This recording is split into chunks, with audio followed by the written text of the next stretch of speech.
Hello বন্ধুরা, আমি আমার নতুন ইউটিউব চ্যানেলে এরকম করুণ এবং বাস্তব মুভির এক্সপ্লেন কখনোই করি নাই। বেশি দিন নয়, অল্প কিছুদিন আগে মাগুরার সেই শিশুটার সাথে ঘটে যাওয়া ঘটনাই তার প্রমাণ করে যে এরকম ঘটনা আজ প্রথম নয়। এই ধরনের ঘটনা কতবার যে রিপিট হয়েছে সেটা বলাও একটা কঠিন ব্যাপার। 2008 সালে ঠিক তেমনই একটা ঘটনা ঘটেছিল সাউথ কোরিয়ায় একটা ছোট্ট বাচ্চার সাথে। পরবর্তীতে সেই ঘটনার নাম দেওয়া হয় দিনা উমকেশ। আর তার ঠিক 5 বছর পর এই সত্য ঘটনার উপর ভিত্তি করে একটা সিনেমা বানানো হয়েছিল। সিনেমাটার নাম ছিল হুক, যার বাংলা অর্থ হলো আশা। যেখানে রিসেন্টলি আমাদের মাগুরার সেই ছোট্ট বোনটির মারা গেলেও এই ঘটনায় 8 বছরের বাচ্চাটি বেঁচে গিয়েছিল। কিছু কিছু ঘটনা এমনই হয় যেগুলো সারা জীবনেও কাটানো যায় না। সাউথ কোরিয়ার একটি বাচ্চা মেয়ের সাথে যে ঘটনাটি ঘটেছিল সেই ঘটনাটি শুনলে যার চোখের পানি কখনোই আসে না, তার চোখের পানিও আসতে বাধ্য হবে। সত্য ঘটনা অবলম্বনে হুক মুভিটি আজকে এক্সপ্লেন করব। যদি কারো এই গল্পটি শুনে ভালো না লাগে এবং চোখ দিয়ে পানি না আসে তাহলে আপনি একটি ডিসলাইক করে যাবেন। গল্পের শুরুতে কোরিয়ার একটি ছোট্ট দেশকে দেখানো হয় যার আকাশে স্বাধীনভাবে একটি ঘুড়ি উড়ছিল। দেখে মনে হচ্ছিল যে এটি মানুষের শান্তির একটি প্রতীক। এরপরে একটি ছোট্ট পরিবারকে দেখানো হয়, আর এখানে দেখানো হয় একটি ছোট্ট মেয়েকে যার নাম হচ্ছে সোহানা, যাকে নিয়ে মূলত এই গল্পের মূল কাহিনী। সোহানের মার একটি দোকান ছিল, তাই সে সব সময় ব্যস্ত থাকতো। আর সোহানের বাবা একটি ছোট্ট ফ্যাক্টরিতে কাজ করত। এর ফলে সোহানকে সব সময় একা একা স্কুলে যাতায়াত করতে হতো। কিন্তু তারা খুবই হ্যাপি একটি ফ্যামিলি ছিল। সোহানের স্কুলে একটি বেস্ট ফ্রেন্ড ছিল যার নাম ছিল পেট। আর এদের দুজনের মধ্যে সারাদিন ঝগড়া লেগেই থাকতো, ছোট বাচ্চাদের মধ্যে যা হয় আর কি।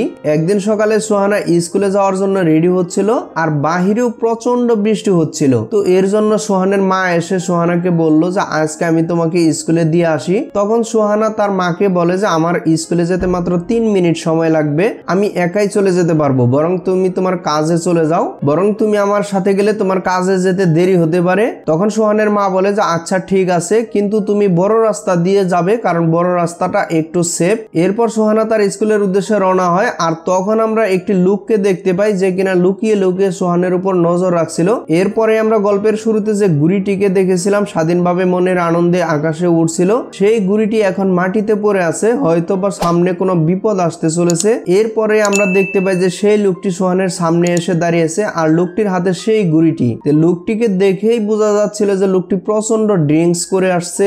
লোকটি সোহানাকে বলছিল যে তোমার ছাতাটির নিচে আমাকে একটু জায়গা দিবে। লোকটিকে দেখে আর এই কথা শুনে সোহানা একটু ভয় পেয়ে যায়। সে আশেপাশে চারদিকে তাকায়, কিন্তু দেখতে পায় যে কোথাও কোনো লোক নেই, কারণ তখন প্রচন্ড বৃষ্টি হচ্ছিল। ভয়ে ভয়ে সোহানা লোকটিকে বলছিল যে প্লিজ আঙ্কেল আমাকে যেতে দিন, আমার স্কুলে যেতে অনেক লেট হয়ে যাচ্ছে। এরপরে আমরা দেখতে পাই যে সোহানার জিনিসপত্রগুলো চারপাশে ছড়িয়ে ছিটিয়ে পড়ে আছে। সোহানার ছাতাটাও ভেঙে পড়ে আছে, আর তার স্কুল ব্যাগ এবং জুতাগুলো রাস্তায় পড়েছিল।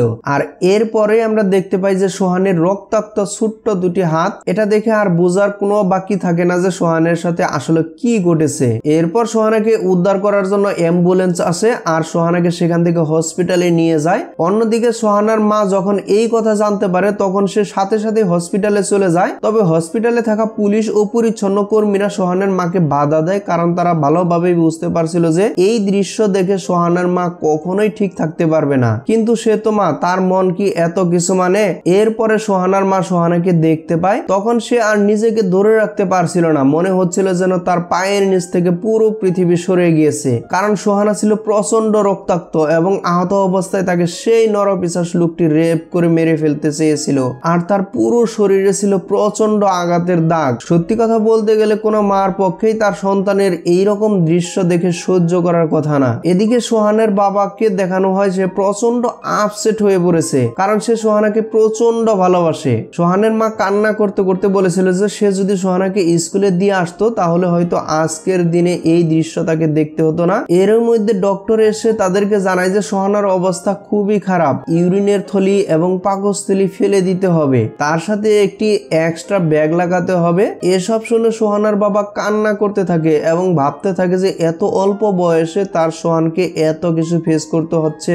এত কিছুর মধ্যেও সোহানার অপারেশনটি সাকসেসফুল হয়ে যায়। সোহানার জ্ঞান ফিরলে তার বাবা তার সাথে দেখা করতে যায়। তো কথা বলার জন্য সোহানা তার বাবাকে জিজ্ঞেস করে যে বাবা তুমি কি আজকে কাজে যাওনি? সোহানার বাবা তার উত্তরে বলে যে বাবা আমি কাজ শেষ করে দিয়ে তারপরে এখানে চলে এসেছি। সোহানা তার বাবাকে আরো বলে বাবা লোকটি আমাকে অনেক কষ্ট দিয়েছে, অনেক অত্যাচার করেছে, তুমি লোকটাকে শাস্তি দিও। তারপর তার বাবা তাকে উত্তরে বলে যে ঠিক আছে বাবা, তুমি খুব তাড়াতাড়ি সুস্থ হয়ে যাবে। একথা বলে সোহানার বাবা রুম থেকে বের হয়ে যায়, কারণ তার খুবই কষ্ট হচ্ছিল আর তার আদরের মেয়েকে এই অবস্থায় দেখে।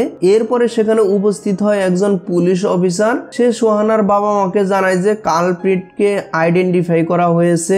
এ কথা শুনে সোহানার বাবা মা তৎক্ষণাৎ পুলিশের স্টেশনে গিয়ে হাজির হয়। সোহানার বাবা পুলিশকে বলে যে কোনো মূল্যেই হোক এই লোকটিকে শাস্তি দিতেই হবে, কিন্তু পুলিশ তাকে জানায় যে শুধুমাত্র ফিঙ্গারপ্রিন্টের মাধ্যমে কখনোই একটি লোককে অ্যারেস্ট করতে পারে না। লোকটিকে অ্যারেস্ট করার জন্য সোহানার স্টেটমেন্টও প্রয়োজন। তো সোহানার বাবা যখন তার মাকে এই স্টেটমেন্টের কথা জানায় তখন সে প্রচন্ড রেগে যায় এবং সেই মুহূর্তে সেখানে একজন মহিলা পুলিশ অফিসার আসে। পুলিশ অফিসারটি তার বাবা মাকে সানফ্লাওয়ার নামে এজেন্সির সাথে কথা বলতে বলে। এই এজেন্সিটি এরকম সমস্যায় পড়া বাচ্চাদের মানসিক স্বাস্থ্য সুস্থ করতে কাজ করে থাকে। এসব শুনে সোহানার মা প্রচন্ড রেগে গিয়ে পুলিশ অফিসারের উপর রাগ ঝাড়ে। পুলিশ অফিসারকে বলে যে আপনারা যদি আগেই লোকটিকে অ্যারেস্ট করতেন তাহলে আমার মেয়ের সাথে এই অবস্থা হতো না। একটা মায়ের জন্য তার মেয়ের এই অবস্থা দেখা কতটা কষ্টকর সেটা আপনারা পুলিশরা কখনোই বুঝবেন না। এসব বলে সোহানার মা রেগে সেখান থেকে চলে যায়। এরপরে সেই মহিলা পুলিশ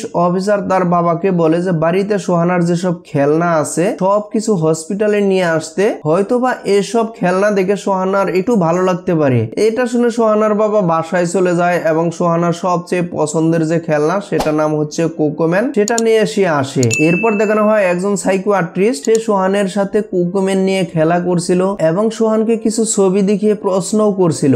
যখনই সেই নরপিশাচের ছবিটি সোহানার সামনে আসে তখনই সোহানা তার চোখ বন্ধ করে ফেলে এবং ইশারায় বলে যে এই সেই লোক যে সোহানার সাথে খারাপ কিছু করেছে। আর এসব কিছু তখন ক্যামেরায় বন্দী হচ্ছিল। এরপর সেখান থেকে ডক্টর বের হলে সোহানার বাবা মা ডাইরেক্ট সোহানার শরীরের অবস্থা সম্পর্কে জিজ্ঞেস করে। ডক্টর তাদেরকে জানায় যে সোহানার সাথে তাদেরকেও কাউন্সিলিং করার প্রয়োজন আছে। তারপরে ডক্টর তার ভিজিটিং কার্ড বের করে দেয়। এটা দেখে সোহানার মা ডক্টরের উপর রেগে যায়। তার ভিজিটিং কার্ডটি তাকে ফেরত দিয়ে সোহানার মা ডক্টরকে বলে যে আপনার কি মনে হয় আমরা কি মানসিক রোগী? এর মধ্যে সেই নরপিশাচকে পুলিশ ধরে ফেলেছে আর সেটা সমস্ত চ্যানেলেও দেখানো হচ্ছে। আর সোহানার বাবার এক বন্ধু এই খবর সোহানার বাবাকে দেয়। তার বন্ধু ফোন দিয়ে জানায় যে টিভি চ্যানেলগুলো এই নিউজটি প্রচার করছে। আর এটা শোনা মাত্রই সোহানার বাবা হসপিটালে চলে যায়, কারণ সে চাচ্ছিল না যে এই ছোট্ট মেয়েটির ছবি এবং তার মেয়ের সাথে ঘটে যাওয়ার ঘটনাটি বিষয় সারা দুনিয়ার মানুষ জানুক। তাই সোহানাকে তার রুম থেকে অন্য একটা রুমে শিফট করার চেষ্টা করছিল।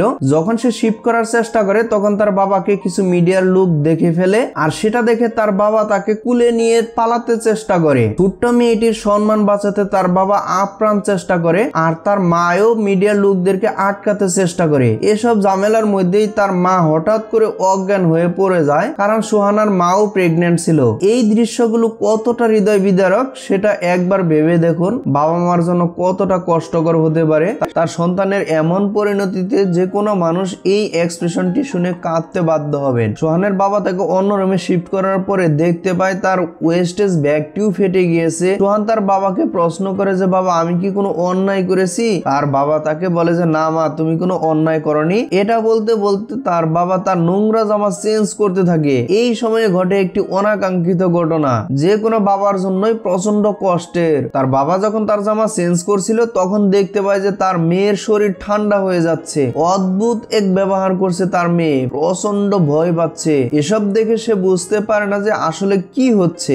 এরপরে সে আসলে বুঝতে পারে তার মেয়ের মনের ভিতরে কি চলছে। নরপিশাচু তার মেয়ের সাথে জামা খুলে যে কি করেছিল, সোহানা তার বাবার ক্ষেত্রে ঠিক তেমনটাই ভাবছে। তার বাবা ডক্টরকে তাড়াতাড়ি ডাকে এবং তার মেয়ের জামা চেঞ্জ করতে বলে। সে লজ্জায় কষ্টে সেখান থেকে বের হয়ে যায়। একবার ভেবে দেখুন তো, আপনার বাবা আপনার জামা চেঞ্জ করতে যাচ্ছে আর আপনি তাকে বিশ্বাস করতে পারতেছেন না। বাবা ও মেয়ের জন্য এটা কতটা কষ্ট ও অসম্মানজনক বিষয়। সন্ধ্যায় সোহানের বাবা যখন সোহানকে দেখতে আসে তখন সে এসে দেখে যে তার মেয়ে একটি সাদা চাদর নিয়ে নিজেকে পুরোপুরি ভাবে ঢেকে রেখেছে। সে কতটা মানসিক ভাবে ভেঙে পড়েছে সেটা এখানেই বোঝা যাচ্ছে। সোহানের বাবা লজ্জা পেয়ে সেখান থেকে বের হয়ে চলে যায় এবং তার মেয়েকে বলে যে মা, আমি তোমার রুম থেকে বের হয়ে যাচ্ছি, আর যদি কিছু প্রয়োজন হয় তাহলে আমাকে বলো, আমি বাহিরেই আছি। এভাবে দিন চলে যায়। অন্যদিকে হসপিটালের বিলও বাড়তে থাকে। সোহানের বাবার টাকাও শেষ হতে যাচ্ছে। তখন সে তার বন্ধুকে ফোন দিয়ে টাকার কথা বলে। তার তার বন্ধু তাকে বলে যে সে যেন টাকা পয়সা নিয়ে কোনো চিন্তা ভাবনা না করে, আরো বলে যে তুমি ছুটিতে আসো, তোমার কাজ আমি করে দিচ্ছি, তাই মাস শেষে তুমি তোমার বেতনও পেয়ে যাবে। একজন ভালো বন্ধু জীবনের জন্য আশীর্বাদ স্বরূপ, এমন একজন বন্ধু সবারই কাম্য। সে তার বন্ধুর কথা শুনে অনেকটাই ভরসা পায়। যাই হোক, এরপর দৃশ্য পরিবর্তন হয়ে দেখানো হয় যে সেই নরপিশাচকে অ্যারেস্ট করা হয়েছে। এই নরপিশাচকে কোর্টে ওঠানো হয়েছে। সেদিনই প্রথম সুহানার বাবা লোকটিকে দেখে। তার মনে হচ্ছিল যে লোকটিকে এখানেই পিটিয়ে মেরে ফেলতে। অনেক কষ্টে সে তার রাগ সংযম করে। লোকটি কোর্টকে বোঝানোর চেষ্টা করে যে সেদিন সে কনস্ট্রাকশনের কাজ শেষ করে বাড়ি ফেরার আগে সে অনেক ড্রিঙ্কস করেছিল। সে বোঝাতে চাচ্ছিল যে পুলিশ তাকে মিথ্যা অপবাদ দিয়ে ফাঁসিয়েছে। আর ওখানে সোহানের বাবার সেই বন্ধু উপস্থিত ছিল। তার বন্ধু তার পায়ের জুতা খুলে লোকটির দিকে ছুঁড়ে মারে আর বলতে থাকে যে তুই কোনো মানুষ নয়, তুই একজন পিশাচ, তোর জায়গা নরকেও হবে না। এরপরে সোহানের বাবা হসপিটালে এসে দেখতে পায় যে কিছু মানুষ কার্টুন সেজে সোহানের সাথে খেলা করছে। এটি সে বেশ এনজয় করতেছে। কার্টুন গুলোর মধ্যে ছিল সোহানের মা, তার কিছু বন্ধু। এই আইডিয়াটি ছিল সেই সাইকিয়াট্রিস্টের। রাতে সেই সাইকিয়াট্রিস্ট সোহানের বাবাকে বলে যে যেহেতু কার্টুন গুলো সোহানের মেন্টাল হেলথ ভালো করছে, সেহেতু প্রতিদিন তার সাথে এভাবে খেলা করতে হবে। সোহানের বাবা কার্টুনওয়ালাকে তাদের বিল বুঝিয়ে দেয়। প্রতিদিন এত টাকা দেওয়া সোহানের বাবার পক্ষে সম্ভব নয়, তাই সে সেখান থেকে একটি কার্টুন কিনতে চায় এবং এর দাম কত সেটি জানতে চায়। কার্টুনওয়ালা তাকে বলে যে এই কার্টুনের দাম $200 মতো। এটা শুনে সোহানের বাবার পক্ষে দেওয়া কোনোভাবেই সম্ভব নয়। সে কার্টুনওয়ালাকে অনুরোধ করে প্রতি মাসে যদি অল্প অল্প করে টাকা নেয় তাহলে সে এই কার্টুনটি কিনতে পারবে। এই বলে কার্টুনওয়ালার অনেক মায়া হয়। একটি কার্টুন তাকে এমনি দিয়ে দেয় এবং তাকে বলে যে তাদের কাজ শেষ হলে কার্টুনটি ফিরিয়ে দিতে হবে। এ থেকে বোঝা যায় যে সমাজের এখনো অনেক ভালো মানুষ আছে, যার ফলে সমাজটি এখনো টিকে আছে। রাতে সোহানের বাবা সেই কার্টুনটি ড্রেস পরে সোহানের রুমে আসে এবং তার সাথে লিখে কথা বলতে থাকে। আর এই কার্টুনটি ছিল সোহানের সবথেকে পছন্দের কোকোম্যান। সোহানে তো অনেক খুশি হয়ে যায় এবং এক পর্যায়ে কার্টুনটিকে জড়িয়ে ধরে। আর আমরা তো জানি যে এই কার্টুনের ভিতরে কে লুকিয়ে রয়েছে। সোহানের বাবার কাছে এটি অনেক ইমোশনের বিষয় ছিল, কারণ লজ্জায় সে তার মেয়েকে অনেকদিন জড়িয়ে ধরতে পারে না। এর মধ্যেই সে এই সাইকিয়াট্রিস্টের সাথে সোহানের বেশ ভালো বন্ধুত্ব হয়ে পড়ে। সোহানকে ডক্টর প্রশ্ন করে যে সে বাড়ি গিয়ে সর্বপ্রথম কি করবে। সোহানা তাকে জানায় যে সবার আগে সে তার স্কুলে যেতে চায়, কিন্তু তার স্কুলে সে যাবে না, কারণ সে স্কুলে গেলে তার বন্ধুরা তাকে নিয়ে মজা করবে। সে খুব ছোট মেয়ে হলেও খুবই ম্যাচিউর ছিল। সে আরো বলে তার জন্য তার মা কাজে যেতে পারতেছে না, তার বাবারও অনেক টাকা শেষ হচ্ছে, সে তার বাবা মার কষ্ট দেখতে পারতেছে না। সে ঘুমানোর আগে প্রতিদিন গডকে বলে যে সব যেন স্বপ্ন হয়। সে এরপরে ডক্টরকে এমন একটা কথা বলে যেটি শুনলে আপনারও চোখের পানি কোনোভাবেই ধরে রাখতে পারবেন না, যেমনটা আমিও পারিনি। সে ডক্টরকে এমন কিছু বলে যে সে যেন খুব তাড়াতাড়ি মারা যায়। তার কাছে এও মনে হয় যে বেশি দিন বাঁচবে না। এরপর ডক্টর সোহানার বাবা মাকে সবকিছু খুলে বলে এবং তাদের পরামর্শ দেয় যে সোহানাকে বাড়ি নিয়ে যেতে। এরপরে দেখানো হয় যে সোহানার সেই বন্ধুটিকে বাড়ির গেটে একটি নোট লিখে রেখে যায়। সে যেন সোহানার বাসায় ঢুকতে এটি দেখতে পায়। এরপর সোহানার বাবা মা প্রস্তুতি নিচ্ছিল সোহানাকে নিয়ে বাড়ি ফেরার জন্য। এখনো সোহানা তার বাবার দিকে তাকাতে লজ্জা পায়, তাই গাড়িতে তার এবং তার বাবার মাঝখানে একটি পর্দা দিয়ে দেয় যেন সোহানা একটু কমফোর্ট ফিল করে। এই বাড়ি ফেরার পথে সোহানা সেই জায়গাটিকে দেখতে পায় যে জায়গায় তার সাথে খারাপ ঘটনাটি ঘটেছিল। এটি দেখে সে অসুস্থ হয়ে পড়ে এবং গাড়ি থেকে নামা মাত্রই সে বমি করে দেয়। এরপরে বাড়ির গেটের সামনে সে দেখতে পায় যে তার বন্ধুরা তার জন্য বিভিন্ন নোট লিখে গেছে। এটা দেখে সোহানা বেশ খানিকটা ভরসা পায়। পরের দিন সোহানের বেস্ট ফ্রেন্ড সোহানের সাথে দেখা করতে আসে। সোহানার বাবা মজা করে তার বন্ধুকে বলে যে তুমি নাকি সোহানের সাথে অনেক দুষ্টুমি করো। এতে করে তার বেস্ট ফ্রেন্ড কান্না করে দেয় এবং তার বাবাকে বলে যে আমি যদি সেদিন সোহানার সাথে স্কুলে যেতাম তাহলে সোহানার সাথে কখনোই এমনটি হতো না। সোহানার বাবা তাকে জড়িয়ে ধরে সান্ত্বনা দেয়। যেহেতু সোহানা অনেকটাই কনফিডেন্স ফিরে পেয়েছে, সে পরের দিন তার আন্টির সাথে স্কুলে যেতে থাকে আর ভাবতে থাকে যে তার বন্ধুরা যদি ওই ওয়েস্টেজ ব্যাগটি সম্পর্কে জিজ্ঞেস করে তাহলে সে কি বলবে। সোহানের পিছনে তার বন্ধুরাও আসছিল। এটি দেখে সোহান একটু আনইজি ফিল করে। তখনই সে কুকুম্যানকে দেখতে পায়। যখনই তার মন খারাপ থাকে তখনই তার বাবা কুকুম্যানের এই ড্রেসটি পরে তার মন ভালো করতে আসে। সোহানার বাবা তাকে একটি ব্যাগ গিফট করে, তার ওয়েস্টেজ ব্যাগটি সেখানে রাখার জন্য। আর এই ব্যাগটি তার বাবা মা ক্যান্ডি দিয়ে ভরে দেয়। তার বন্ধুরা তাকে যদি জিজ্ঞেস করে তাহলে সে যেন বলতে পারে যে এটি ক্যান্ডির ব্যাগ। পরের দিন যখন তার বন্ধুরা এই ব্যাগটি সম্পর্কে জিজ্ঞেস করে তখন সে বলে যে এটি ক্যান্ডির ব্যাগ এবং সে তার বন্ধু বান্ধবের সাথে কিছু ক্যান্ডি শেয়ারও করে। তখন সে কুকুম্যানকেও দেখতে পায়। তখন সে ধীরে ধীরে বুঝতে পারে যে কুকুম্যানটি আর কেউই নয়, তারই বাবা। সে কুকুম্যানকে নিয়ে তার মার দোকানে যায় এবং মাকে জিজ্ঞেস করে যে মা, এর ভিতরে কি আমার বাবা রয়েছে? তখন তার মা কুকুম্যানটির মাথাটি খুলে দেখায় এবং ভিতরে তারই বাবা রয়েছে। সে দেখতে পায় যে তার বাবা এর ভিতরে প্রচন্ড ঘামছে এবং কান্না করতেছে। সে তার বাবার ঘাম এবং চোখের পানি দুটোই মুছে দেয়। এতে করে বোঝা যায় যে আস্তে আস্তে সে স্বাভাবিক হচ্ছে। এরপরে সোহানার বাবা সে উকিলটির কাছে যায়, যে কিনা সোহানের কেসটি দেখতেছিল। তার বাবাকে জানায় যে সোহানের কেসটি ধীরে ধীরে হালকা হতে যাচ্ছে, কারণ লোকটি কোর্টকে জানিয়েছিল যে শেষের দিন সে অনেকটা ড্রিঙ্ক করেছিল এবং মানসিকভাবেও অসুস্থ ছিল। এখন লোকটিকে যদি শাস্তি দিতে হয় তাহলে অবশ্যই সোহানাকে দিয়ে সাক্ষী দিতে হবে। তখন সোহানার বাবা এটি নিয়ে চিন্তায় পড়ে যায়। সে নিজেই লোকটির কাছে দেখা করতে যায়। লোকটি তাকে বললে যে তার মেয়ের সাথে এমনটা সে কিছুই করেনি, আর সেদিন সে অনেক ড্রিঙ্ক করেছিল। সে সোহানের বাবার সাথে একটি ড্রিলও করতে চায়। ড্রিলটি এমন ছিল যে সে সেখান থেকে বের হওয়ার পর সোহানের বাবাকে কিছু টাকা দেবে। সোহানের বাবা এতে রাজি না হয়। সে তাকে আরো হুমকিও দেয় যে তোমার মেয়ের সাথে যা ঘটেছে এরপরে কিন্তু আবারও সেই একই ঘটনা ঘটবে। সোহানার বাবা প্রচন্ড রেগে যায় এবং সেখানেই তাকে মেরে ফেলতে চায়। সোহানার বাবার জায়গায় যদি আপনি থাকতেন তাহলে কি করতেন? যাই হোক, আবারও পরের দিন শুনানি শুরু হয়। সোহানকে কোর্টে নিয়ে আসা হয়। সোহানকে ওই লোকটির ছবিও দেখানো হয়। তখন সে হাত উঁচু করে সম্মতি জানায় যে হ্যাঁ, এই লোকটি সেই লোকটি। উকিল অনেক চেষ্টা করে তার ক্লায়েন্টকে নিরপরাধ প্রমাণ করতে।